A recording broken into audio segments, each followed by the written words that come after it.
Ketika membicarakan monster mitos yang mendiami lautan, khayalan kita dibawa ke dunia misteri dan keajaiban, tempat makhluk-makhluk legendaris menghantui kedalaman laut dengan cerita-cerita epik yang memikat.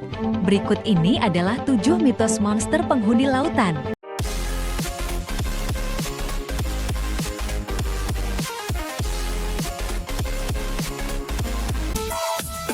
Kraken. Kraken adalah monster laut raksasa yang berasal dari mitologi Skandinavia dan mitologi Nordik. Dalam legenda, Kraken digambarkan sebagai makhluk laut dengan tubuh besar dan tentakel yang panjang, mampu menenggelamkan kapal dan menciptakan pusaran laut yang mematikan. Dipercayai tinggal di perairan laut Norwegia dan Islandia, Kraken menjadi elemen yang menakutkan dalam cerita-cerita rakyat. Tentakel Kraken diyakini dapat meraih kapal seukuran kapal pesiar besar dan menariknya ke dalam laut. Meskipun tak ada bukti ilmiah yang mendukung keberadaannya, legenda Kraken telah menjadi bagian dari warisan budaya dan cerita pelayaran di seluruh dunia. Puncaknya, Kraken sering dianggap sebagai simbol kekuatan laut yang misterius dan menakutkan.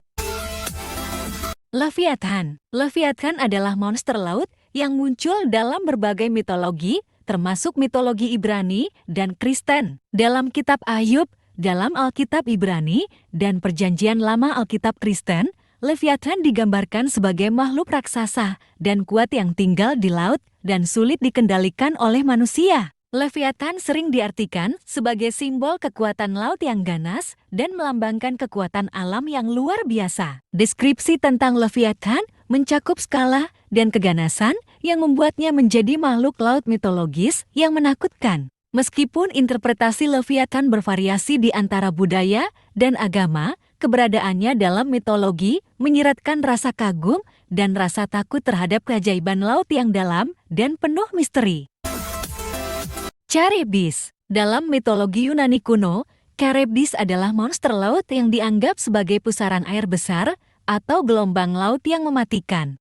Menurut mitos, Charybdis hidup di selat sempit di antara Italia dan Sisilia yang dikenal sebagai Selat Messina. Charybdis digambarkan sebagai makhluk yang haus dan rakus yang tersedot air laut 3 kali sehari untuk menciptakan pusaran air besar. Dalam mitos Odysseus, kapten yang tidak berhati-hati dapat terjebak dalam pusaran Charybdis dan tenggelam. Mitos ini sering digunakan sebagai peringatan akan bahaya laut dan sebagai metafora untuk situasi yang sulit atau tidak terhindarkan. Charybdis menjadi simbol dari ancaman yang mengintai di lautan, mewakili kekuatan laut yang tidak dapat diatasi oleh manusia.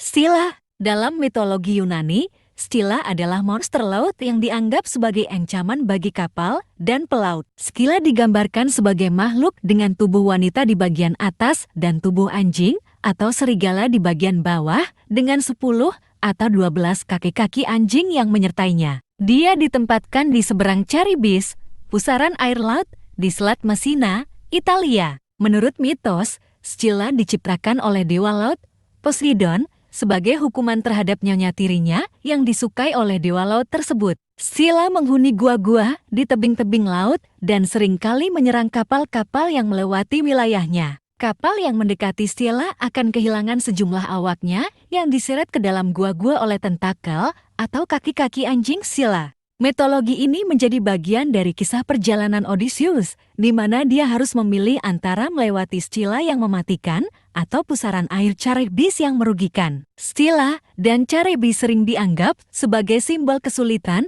dan pilihan sulit yang harus dihadapi oleh pelaut atau orang dalam situasi sulit. Nessie, monster Loch Ness. Nessie adalah julukan yang diberikan kepada makhluk mitos yang diduga hidup di Danau Loch Ness, Skotlandia. Nessie dikenal sebagai monster Loch Ness dan telah menjadi salah satu legenda dan misteri paling terkenal di dunia. Deskripsi Nessie bervariasi, tetapi biasanya dijelaskan sebagai makhluk raksasa dengan leher panjang yang muncul dari permukaan air dan sering diasosiasikan dengan foto-foto yang kabur atau rekaman yang kontroversial. Sejumlah pengamatan dan laporan tentang Nessie telah muncul sejak abad ke-6, tetapi popularitasnya melejit pada abad ke-20, terutama setelah foto-foto yang diduga menunjukkan Nessie diambil pada tahun 1930-an. Meskipun banyak upaya pencarian dan investigasi ilmiah telah dilakukan untuk membuktikan atau membantah keberadaan Nessie, belum ada bukti yang meyakinkan mengenai keberadaannya. Kappa. Kappa adalah makhluk mitos dalam folklore Jepang yang sering dianggap sebagai jenis yokai atau roh jahat. Biasanya, kappa digambarkan sebagai makhluk yang hidup di sungai dan memiliki ciri-ciri fisik yang unik, termasuk kepala yang mirip kura-kura, tubuh bersisik, dan kaki berselaput. Salah satu ciri khas kappa yang paling mencolok adalah cawan air di kepala mereka yang diyakini memberikan kekuatan dan vitalitas. Menurut legenda, kappa adalah makhluk cerdas namun nakal.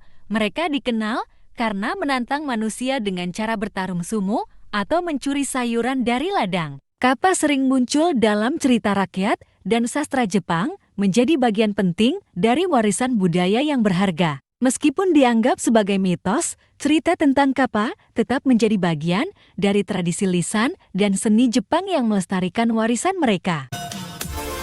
Jormungandr. Jormungandr, juga dikenal sebagai Midgard Serpent, adalah makhluk legendaris dalam mitologi Nordik. Menurut mitologi Norse, Jormungandr adalah ular raksasa yang hidup di lautan yang mengelilingi Midgard, dunia manusia. Ia dianggap sebagai salah satu anak dari Dewa Loki, bersama dengan Fenrir, serigala raksasa, dan Hel, penguasa Niflheim, dunia kematian. Jormungandr sangat besar dan panjang, sehingga dapat mengelilingi seluruh dunia dan menutupi dirinya sendiri dengan ekornya di sekitar kepala. Menurut ramalan, Jormungandr akan terlibat dalam pertempuran epik dengan Dewa Petir, Thor, selama Ragnarok, kiamat dalam mitologi Nordik. Mitos tentang Jormungandr menunjukkan kompleksitas dan kekuatan dalam kepercayaan Nordik, serta tema keseimbangan alam dan nasib tak terelakkan. Mungkin itu saja pengetahuan yang saya dapat jelaskan. Sebelumnya terima kasih sudah menonton. Jangan lupa like, komen, dan subscribe.